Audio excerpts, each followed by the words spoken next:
Hello friends, இன்றைக்கி கிளாஸில் டேலியில் எப்படி ஜிஎஸ்டி போடுறது அப்படின்னு பார்க்க போகிறோம்.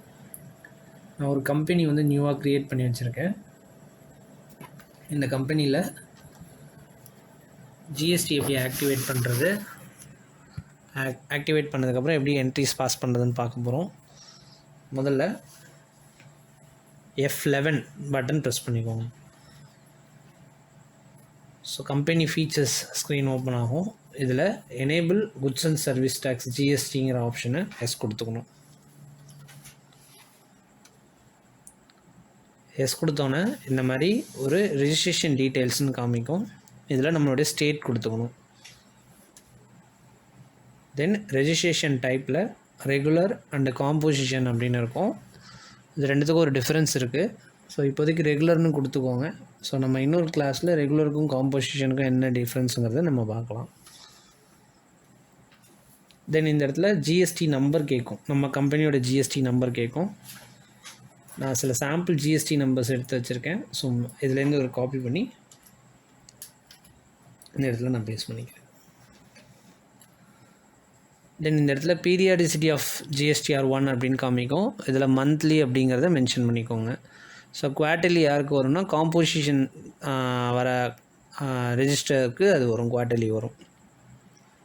ஸோ மந்த்லி அப்படிங்கிறத மென்ஷன் பண்ணிவிட்டு இதை நம்ம இப்போ அக்செப்ட் பண்ணிக்கிறோம். இந்த ஸ்க்ரீனையும் அக்செப்ட் பண்ணிக்கிறோம்.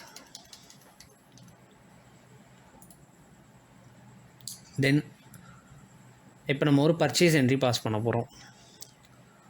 ஃபார் எக்ஸாம்பிள் வவுச்சர்ஸ் போயிட்டு F9 purchase entry. So party name ஒரு நேம் நம்ம க்ரியேட் பண்ணிக்கலாம். Alt C கொடுத்து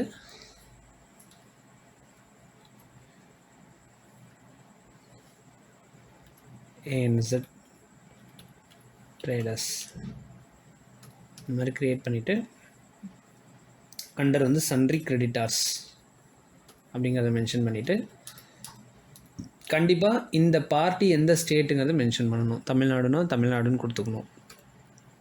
அதுக்கப்புறம் அந்த பார்ட்டியோடைய ஜிஎஸ்டி நம்பர் நம்ம இங்கே மென்ஷன் பண்ணிக்கணும்.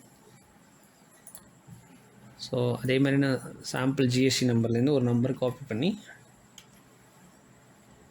இங்கே நம்ம பேஸ்ட் பண்ணிக்கலாம். நம்ம அக்செப்ட் பண்ணிக்கிறோம்.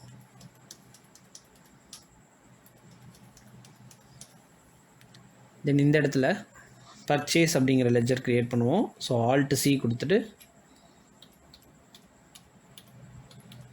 Purchase under purchase accounts.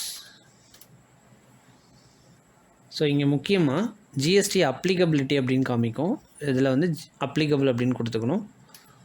அதுக்கப்புறம் இந்த இடத்துல டைப் ஆஃப் சப்ளைன்னு காமிக்கும். இதில் குட்ஸாக சர்வீஸாங்கிறத மென்ஷன் பண்ணிக்கணும். நான் இப்போ குட்ஸ் அப்படிங்கிறத மென்ஷன் பண்ணிக்கிறேன்.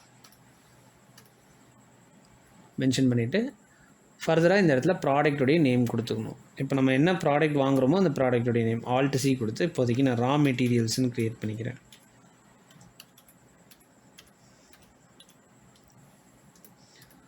அண்டர் ப்ரைமரி யூனிட்ஸில் கிலோகிராம்ஸ்னு க்ரியேட் பண்ணிக்க போகிறோம். ஸோ க்ரியேட் கொடுத்துட்டு KG formal name kilograms unit quantity கோடில் கேஜிஎஸ் கிலோகிராம்ஸ் இதை மென்ஷன் பண்ணிவிட்டு இதை அக்செப்ட் பண்ணிக்கணும். அதுக்கப்புறம் ஜிஎஸ்டி அப்ளிகபிலிட்டியில் அப்ளிகபிள் முக்கியமாக HSN டீட்டெயில்ஸ் கொடுத்துக்கணும். HSN டீட்டெயில்ஸுங்கிறது ஒரு ப்ராடக்ட்டுக்கும் ஒரு ஐடி நம்பர் மாதிரி ஜிஎஸ்டி கவுன்சிலில் கொடுத்துருப்பாங்க. அந்த நம்பர் இங்கே மென்ஷன் பண்ணிக்கணும். ஸோ ஸ்பெசிஃபை டீட்டெயில்ஸ் ஹியர்னு கொடுத்துட்டு நான் ஒரு ரேண்டம் நம்பர் கொடுக்குறேன். நம்ம கூகுளில் சர்ச் பண்ணாலே கிடைக்கும் ஒரு பர்டிகுலர் ப்ராடக்டோட HSN நம்பர் என்ன அப்படிங்கிறது. ஸோ இதை கொடுத்துக்கிறேன். அதுக்கப்புறம் ஜிஎஸ்டி ரேட் டீட்டெயில்ஸில் ஸ்பெசிஃபை டீட்டெயில்ஸ் ஹியருங்கிறத மென்ஷன் பண்ணிவிட்டு டாக்ஸபிலிட்டி டைப்பில் டாக்ஸபிள்ங்கிறத கொடுத்துக்கணும். ஜிஎஸ்டி ரேட்டில் இந்த ப்ராடக்ட்டுக்கு எத்தனை பர்சன்டேஜ் ஆஃப் ஜிஎஸ்டிங்கிறத மென்ஷன் பண்ணிக்கணும். ஃபார் எக்ஸாம்பிள் 18% ஜிஎஸ்டினா 18%ங்கிறத மென்ஷன் பண்ணிக்கணும். டைப் ஆஃப் சப்ளை குட்ஸுங்கிறத மென்ஷன் பண்ணிக்கணும். 100 kg பர்ச்சேஸ் பண்ணுறோன்னு வச்சுப்போம். ஸோ ஒரு கிலோவோட ரேட்டு 150 அப்படின்னு போடுறோம்னா 15,000 ப்ராடக்டுடைய டாக்ஸபிள் வேல்யூ நமக்கு கிடைக்கிது. ஸோ இப்போ இந்த டோட்டல் வரும். இந்த டோட்டலுக்கு கீழே இன்னொரு தடவை என்டர் பண்ணி கீழே வந்துடணும். ஸோ இந்த இடத்துல நம்ம 2 டைப் ஆஃப் ஜிஎஸ்டி க்ரியேட் பண்ணணும். இப்போ நம்ம கம்பெனி க்ரியேட் பண்ணியிருக்கிறது தமிழ்நாடுன்னு க்ரியேட் பண்ணியிருக்கோம். அந்த பார்ட்டி ஏஎன்இசட் ட்ரேடர்ஸும் தமிழ்நாடு தான். ஸோ 2 பேருமே வந்து ஒரே ஸ்டேட்டில் இருந்தாங்கன்னா அதுக்கு பேர் இன்ட்ரா ஸ்டேட். அப்போ ஜிஎஸ்டி வந்து 2ஆக பிரிஞ்சிடும். ஒன்று சிஜிஎஸ்டி அண்ட் இன்னொன்று வந்து SGST. CGST central GST, S வந்து state GST. So alt C கொடுத்துட்டு சிஜிஎஸ்டி at 9%.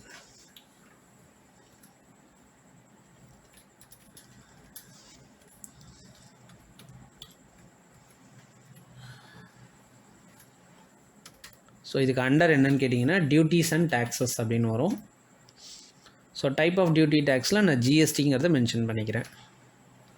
அதுக்கப்புறம் வந்து டேக்ஸ் டைப்பில் சிஜிஎஸ்டி அப்படிங்கிறத மென்ஷன் பண்ணிவிட்டு இங்கே பர்சன்டேஜில் 0ன்னு இருக்கலாம் கொடுத்துட்டு இதை நம்ம அக்செப்ட் பண்ணிக்கிறோம். ஸோ ஆட்டோமேட்டிக்காக நமக்கு எத்தனை பர்சன்டேஜ் ஆஃப் ஜிஎஸ்டி அதோடைய அமௌண்ட் வந்து இங்கே வந்துடும். நெக்ஸ்ட் லைனில் மறுபடியும் ஆல்ட் சி கொடுத்துட்டு SGST at 9%. Duties and taxes GST, SGST and யூடிஜிஎஸ்டின்னு இருக்கும், அதை மென்ஷன் பண்ணிக்கோங்க. ஸோ ஆட்டோமேட்டிக்காக 1350 அப்படிங்கிறது நமக்கு ஜென்ரேட் ஆகிடுச்சு. ஸோ ஜஸ்ட் இதை நம்ம அப்படியே அக்செப்ட் பண்ணிக்கலாம்.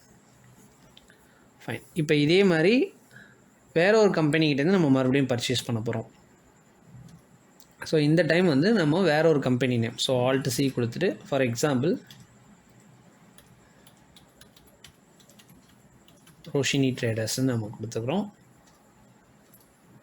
Under sundry creditors. For example இந்த கம்பெனி வந்து வேறு ஒரு ஸ்டேட்டில் இருக்காங்கன்னு வச்சுப்போம். ஃபார் எக்ஸாம்பிள் குஜராத்தில் இருக்காங்கன்னு வச்சுப்போம்.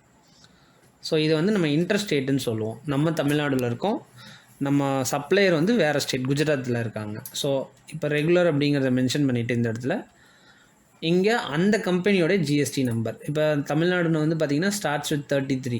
இப்போ அதே ஸ்டேட் ஒவ்வொரு ஸ்டேட்டுக்கும் அந்த ஃபஸ்ட்டு 2 டிஜிட்ஸ் வந்து சேஞ்ச் ஆகும். இப்போ ஃபார் எக்ஸாம்பிள் குஜராத் பார்த்திங்கன்னா ஃபஸ்ட்டு 2 டிஜிட்ஸ் வந்து 24 அப்படின்னு ஸ்டார்ட் ஆகும். ஸோ இதை அப்படியே காப்பி பண்ணி நான் இங்கே பேஸ்ட் பண்ணிக்கிறேன். இது எல்லாமே சாம்பிள் நம்பர்ஸ் தான். ஸோ இதை கொடுத்துட்டு இதை அப்படியே அக்செப்ட் பண்ணிக்கிறோம். இங்கே ஆஸ் யூஷுவல் பர்ச்சேஸ், இந்த இடத்துல ரா மெட்டீரியல்ஸ் இப்போ நம்ம ஒரு 50 kg பர்ச்சேஸ் பண்ணுறோன்னு வச்சுப்போம், 150. ஸோ அதே மாதிரி டோட்டலுக்கு கீழே வந்துட்டு இதுக்கு முன்னாடி நம்ம வந்து சிஜிஎஸ்டி அண்ட் எஸ்ஜிஎஸ்டின்னு க்ரியேட் பண்ணியிருந்தோம். அது ஒன்லி ஃபார் இன்ட்ரா ஸ்டேட். 2 பேருமே ஒரே ஸ்டேட்டில் இருக்கும்போது தான் அப்படி யூஸ் பண்ணணும். இதே இப்போ வாங்குறவங்க வந்து ஒரு ஸ்டேட்லேயும் சேல் பண்ணுறவங்க வேறு ஒரு ஸ்டேட்லேயும் இருந்தாங்கன்னா அப்போ வந்து ஒரே ஒரு ஜிஎஸ்டி தான் வரும், ஐஜிஎஸ்டி.